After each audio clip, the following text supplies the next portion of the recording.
एक बार दो दोस्त, मेंढक दोस्त, आपस में बातें करते हुए कहीं जा रहे थे। वो चलते जा रहे थे, सफर में निकले हुए थे, घूम रहे थे। चलते चलते अचानक से सड़क में एक गड्ढा आ गया। वो दोनों दोस्त उस गड्ढे में गिर गए। वो दोनों बाहर निकलने का प्रयास करने लगे, ऊंची ऊंची छलांगे लगाने लगे, ऊंचे ऊंचे कूद लगाने लगे, कोशिश करने लगे बाहर निकलने की। और बाहर निकलने का प्रयास करते रहे। अचानक से वहां पर और कुछ मेंढक इकट्ठे हो गए। वे ऊपर से आवाजें लगाने लगे कि तुम लोग गड्ढे में फंस गए हो, गड्ढा बहुत गहरा है, तुम बाहर नहीं निकल पाओगे, तुम्हारा प्रयास करना व्यर्थ है।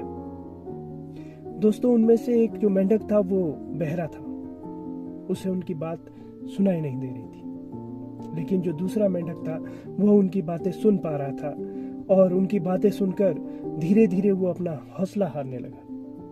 उनकी नेगेटिव बातें सुनकर वो धीरे धीरे अपने प्रयास छोड़ने लगा, और उसने धीरे धीरे प्रयास करना बंद कर दिया और अपना हौसला हार कर बैठ गया।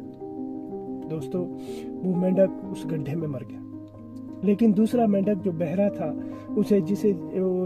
उसे उनकी आवाजें नहीं सुनाई दे रही थी, वह अपने प्रयास करता रहा।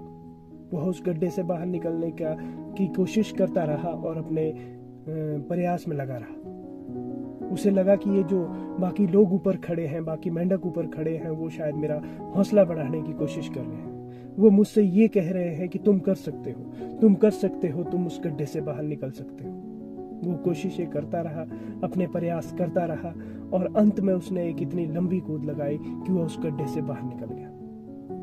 दोस्तों, इस कहानी से हमें क्या सीख मिलती है? हमारे समाज में, हमारे चारों तरफ जो लोग हैं, उनमें से 5 या 10% लोग ऐसे हैं जो हमारी हिम्मत बढ़ाने की कोशिश करते हैं, हमें मोटिवेट करने की कोशिश करते हैं, और 90% लोग ऐसे हैं जो हमें डीमोटिवेट करने की कोशिश करते हैं। इसलिए दोस्तों, हमें कोशिश करनी चाहिए कि हम समाज में उन्हीं लोगों की आवाज़ सुन पाए जो हमारा हौसला बढ़ाने की कोशिश करते हैं, और ऐसे लोगों के संपर्क में ना रहें, ऐसे लोगों की बातें ना सुने जो हमारा हौसला घटाने की कोशिश करते हैं और हमें नेगेटिविटी की तरफ ले जाते हैं। तो ये कहानी हमें यही संदेश देती है